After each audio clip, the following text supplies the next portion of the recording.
au Sénégal, c'est Koungheul. Bon, Tiloir, Warmo Bol de Tiloir. Non, de Bahamko. Oh, mais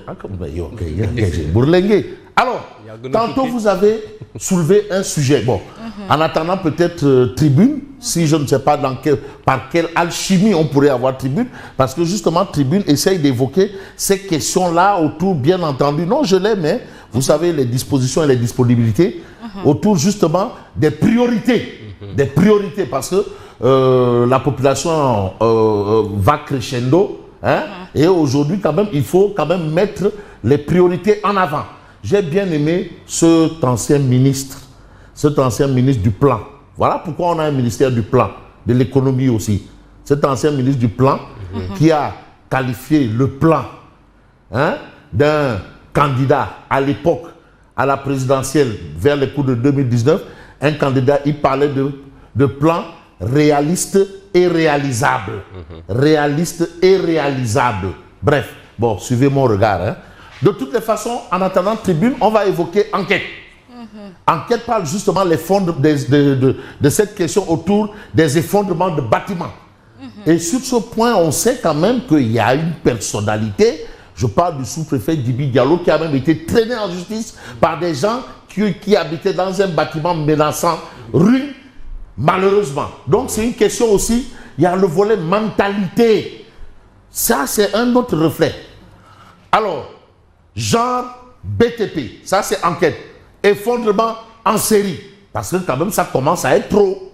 Ah ouais. Et vous savez, la vie humaine n'a pas de prix. Hein? Absolument, hein, Yacine. La vie humaine n'a pas de prix. Et quand il y a des morts d'hommes à Touba, on en est à 10, on s'en sait à 11. Voilà, au total. Mais quelle sanction? Le problème, ce n'est pas de s'émouvoir, de pleurer et autres. Mais quelle sanction? Parce que quand même, il faudrait des sanctions. Ce sont des accidents. Accidents de circulation, il y a des sanctions. Accidents que vous pouvez imaginer, il y a des sanctions. Mais ici, mais quelles sanctions? C'est l'interrogation de enquête. De Touba à Ngor, une série d'effondrements meurtriers révèle l'ampleur du chaos dans le secteur du bâtiment. Parce que là, on est dans un secteur... Le bâtiment, c'est des gens qui y vivent. Ou c'est des gens qui y travaillent. Hein, Mambaye? Le bâtiment, me loger. Mais tu ne peux pas vivre alors que tu côtoies le danger en permanence. Allez-y comprendre. Donc, c'est important quand même d'évoquer cette question.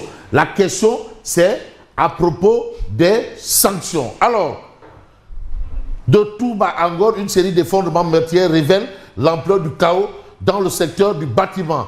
Entre autorisations opaques. Parce qu'aussi, on note quand même que c'est souvent des autorisations de construire en bonne et due forme.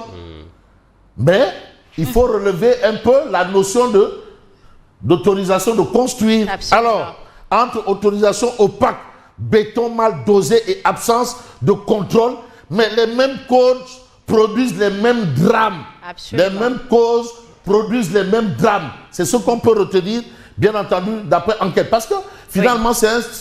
Oui. Si, absolument. Il en est conscient. Non, je sais. Oui, absolument. Attends, 20 ans de télé quand même. On comprend des choses. Bref, donc, le ministre de l'Urbanisme, lui, il promet des sanctions. Vous savez, quand il y a eu une série d'accidents là, bon, ironie du sort, bon, je ne sais pas si on peut le dire, à cette époque, le ministre des Transports, on le connaît. Actuellement, c'est vrai, il est dans des difficultés. Il y a eu une série d'accidents, hein, à 6 kilos un peu partout. Il y a eu des mesures. Quand il y a eu le naufrage du Diola, il y a eu des mesures. Où en sommes-nous? Bon, là encore, on parle de sanctions. En attendant de voir, pour croire, on va passer à Tribune Quotidien. Alors, sur ce cas particulier, nous allons procéder à une autre méthodologie. Si je peux avoir le journal du groupe des médias. Voilà. Merci. Bon, vous me laissez out d'abord, le temps aussi, moi, d'être en contact avec ça. Là où vous savez, là où vous me voyez. Voilà. Parce que aussi, on parle. Voilà. Bismillah. À la une de Tribune Quotidien. Fabrice.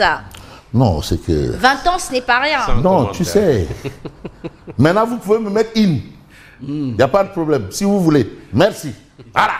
Vous êtes avec Fabrice, alors, tout va bien. On a chômage, oui. Fonds politique, cherté de la vie, nomination. Ces fortes promesses, et bien ces fortes promesses qui s'invitent au dialogue. C'est-à-dire, dialoguer sur l'an politique, comment on a qualifié ça? Sur le système politique. Sur le système politique. D'accord, ouais. Mais attends, je veux parler un peu comme Ivoirien. Est-ce que c'est ça on mange? On mange pas ça. Bon, c'est une façon de parler ou d'ironiser. Bref, l'autre avait dit que non, la croissance, mais la croissance ne se mange pas. Ouais, bon, ça c'était les débats politiques du temps. Le croissant, oui, mais la croissance, non. Ou non, voilà. Alors, le croissant, oui, mais la croissance, non. Alors, bref. Donc, est-ce que c'est ça on mange? Bon, ça c'est pour ironiser un peu parce que c'est des questions qui peuvent exister. Alors, ces fortes promesses qui s'invitent au dialogue, parce qu'il y a le chômage. Ils ont promis du travail. Fonds politique, on va supprimer parce que c'est haram. Je crois que j'ai bien prononcé. Mais non, c'est halal, il paraît. Ouais, parce que là, fonds politique, peut-être que c'était dans un autre monde. Parce que aussi, parfois, les populations peuvent être dans un rêve. Moi, en tout cas, j'ai cru entendre ça quelque part. Je ne sais plus où, je ne me rappelle pas, que les fonds politiques, c'est haram. Même on nous a dit que les voitures aux députés, c'est de l'argent jeté par la fenêtre. Voilà, on nous a dit, je ne sais pas si c'était dans un rêve ou dans la réalité. Non, parce que finalement... On ne sait plus si on dormait. Ne sait plus si c'est vrai ou pas, parce que j'ai entendu une personnalité qui a essayé de défendre le débat sur les hommes-femmes, pour dire que le gars n'a pas dit ce qu'il a dit là. Il ne l'a pas dit. Sur les hommes-femmes, à l'UCAD, là, il ne l'a pas dit. Il faut vraiment avoir l'amnésie pour ça. Non, il faut prendre les enfants du bon Dieu pour des cadavres sauvages. Bon, alors, nomination. Voilà les promesses par rapport aux nominations. Et c'est Tribune qui revient sur le sujet. Tribune, s'il vous plaît. Mais qui revient sur le sujet pour dire que, mais attends, comment on va parler de tout sauf de ça? Ça, c'est quel dialogue, ça? Hein? Parler de tout sauf de ça. En tout cas, c'est le sujet évoqué par Tribune. Parce que la réduction du coût de la vie est la plus grande demande sociale. Porte café, presque 3 000 francs. Porte café. Hein? Attention, c'est ça la plus grande demande. Pourquoi le chômage doit occuper une place centrale au dialogue national? Donc, si on ne parle pas de ça, franchement, le dialogue là, dialogue. Si on se réfère justement à ce qu'explique Tribune, le dialogue, une tribune pour relancer la promesse non tenue, bien entendu, sur les fonds politiques et les nominations. C'est important pour dire, mais grand, mais tu nous avais dit ceci, peut-être qu'on peut oublier, et souvent la piqûre de rappel, c'est pas méchant. Et il dit, défaté, peut-être qu'il a oublié, ou ils ont oublié. Mais il faut rappeler ça de Gardien, Yakuldara. En tout cas, ça, ce sont les points évoqués par Tribune, mais Tribune qui parle également de Mansour Faye, qui rit jaune. Un autre problème, ceux qui ont la charge de l'enlèvement des ordures ménagères, c'est-à-dire les ordures ménagères, l'enlèvement, pas le traitement, l'enlèvement, c'est-à-dire les bennes tasseuses, les concessionnaires, ces gens-là, ils réclament 17 milliards de francs. Parce que si ils n'ont pas cet argent, Tabaski, il ne faut même pas rêver. Et on dit, à tes bords, et c'est l'État qui doit. Bon, nous devons d'évoquer Walf Quotidien, concertation nationale, mais c'est dialogue salvateur. Il ne faudrait pas quand même jeter le bébé avec l'eau du bain. C'est vrai qu'à un moment, on a parlé de dialogue, mais ce n'est pas tous les dialogues qui ont été des dialogues. Ce n'est pas tous les dialogues qui ont été des marchés moussadés. C'est pas ça. Bon, c'est pour saluer les gens de Thiès aussi. Marché moussadé. Alors, ces dialogues salvateurs, crise politique de 62, ça a été un dialogue salvateur au regard de la rédaction de Walf Quotidien. La sécheresse de 1970, Masha'Allah. Crise sociale, politique, économique de 68, waouh. Code électoral consensuel Tebambay, waouh. Là, au moins, ça a été des dialogues. Si on se réfère à la rédaction de Walf Quotidien. Qui nous explique ce qu'ils veulent dire là. Salvateur. Bon, ça, c'est une rédaction. Vous savez, connaissez le travail d'une rédaction. Oui. On se réunit, on sort des grandes lignes, et puis on essaye de systématiser. Voilà, d'autres ont dit que mais un dialogue sans parler des promesses non tenues. Mais ça veut dire quoi ça? Et sans parler de la situation carabinée de l'heure. D'autres disent que non, mais il ne faut pas aussi dire que dialogue, ça veut dire dialogue ou marché mou-santé.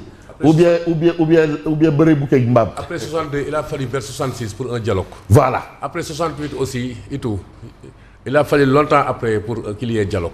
Absolument. 68. Donc, le Club Nation et Développement a été juste créé pour impliquer des cadres Voilà. Souvent, mais souvent aussi, chacun aussi y va de son explication. Hein. Mais nous, on va se référer à l'explication de l'As quotidien par rapport à l'affaire Covid-19. Mansour Faye déposé en prison. Mansour Faye, c'est quand même le maire de Saint-Louis. C'est le maire de Saint-Louis. Voilà. Mansour Faye déposé en prison. Ça, c'est le titre de l'As quotidien ce matin. Mais par propos du dialogue national, on a ici l'opposition promet. Peut-être une réponse à la rédaction de Tribune. Hein? Oui. L'opposition promet de se faire entendre sur les libertés, la justice, les violences. Et il y a encore un autre débat qui est venu s'inviter. Les patrons des organes de presse, là, eux aussi disent que Absolument. On est dedans. Ouais, on est l'asphyxie des médias. Ouais, l'asphyxie des médias. Nous aussi, on rate. Voilà. Donc, c'est tout ça. Alors, on a le journal Les Échos. Inculpation et placement sous mandat de dépôt. Récit d'une journée mouvementée pour Mansour Faye. Donc, comment ça s'est passé hier? Alors, de l'hôpital à la prison. Il a été à l'hôpital. Mais attention, ces soins interrompus pour éviter un mandat d'amener. Donc, les juges donnent 10 minutes pour qu'il se présente. Ils lui ont donné 10 minutes. Voilà, il était à l'hôpital. Pour les soins, les juges lui ont donné 10 minutes. Tu viens où on vient te chercher. Voilà. Tu arrêtes ou on t'arrête. Ça, c'est le fait. La commission d'instruction refuse les cautions de biens en nature et exige du cash. Non, est-ce qu'on va amener ça avec des conteneurs là? Cash 2 milliards. Hein? 2 milliards 7. 2 milliards de cash.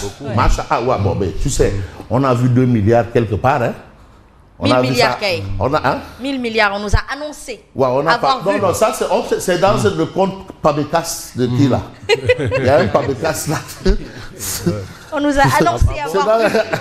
C'est dans le compte Pabecas. Ah bon? Diffusion de fausses nouvelles. Qui faudra-t-il poursuivre? Qui faudra-t-il poursuivre? Donc, encore qu'il va falloir, Steve, il faut poursuivre. Parce que moi, je n'ai pas ramassé, ou vous n'avez pas ramassé 1000 milliards dans la rue. Ou bien vous n'avez pas remplacé 1000 milliards à Gueule Tapée ou à Fass ou à Koloban. Voilà. Alors, les premiers éléments de l'enquête, effondrement de l'immeuble de Touba, les premiers éléments de l'enquête, le maître d'œuvre P-Fal, déjà incarcéré à Rebeuss dans l'affaire de l'effondrement de Ngor, sera extrait pour être entendu dans le cadre de cette nouvelle tragédie qui a fait 11 morts et 7 blessés. Donc le maître d'œuvre est déjà dans une situation compliquée. Donc le même là qui est à Ngor, il est à Touba. Espérons que ça s'arrête là. Bon, vous avez ces faits. Face à l'ampleur des ramifications provoquées par la chaîne complexe de sous-traitance ayant entouré la construction. Donc on vous donne le projet. C'est vous qui devriez. Non, j'ai une société de BTP. Maintenant, je vais chercher Simon qui a des manœuvres. Mineber. Il veut la c'est Mineber. Je vais louer une bétonnière là-bas. Non, mais... Bon, mais Odia, qu'est-ce qu'il nous raconte, Odia? On m'a déjà quitté. Direct News est revenu sur mon interrogation d'hier. Oui, mais tu sais, le temps en emporte le vent. Ah oui, parce que quand même, Atepa, et ce bon moment-là, c'est intéressant. Qu'est-ce qu'il y a derrière? Vous avez Mansour Soura. Donc finalement, la caution n'a servi à rien. Oui, le choc est inévitable. Vous avez Khalil Khalis déjà qui est en train d'organiser le Time à Taya. Et quelqu'un d'autre derrière, Soura. Oui, même pas le temps d'installer l'airbag venu express du Maroc. Voilà l'airbag ici de Marem Faisal. Malheureusement pour lui, la situation est telle que tout ce qu'on peut lui demander, c'est d'avaler des coups d'œuvre, de garder son mal en patience. Moi, j'en ai fini et je vous dis merci. Big up. Big up à vous, Fabrice Nguema. Il est 7h, il est temps pour nous de faire place au journal.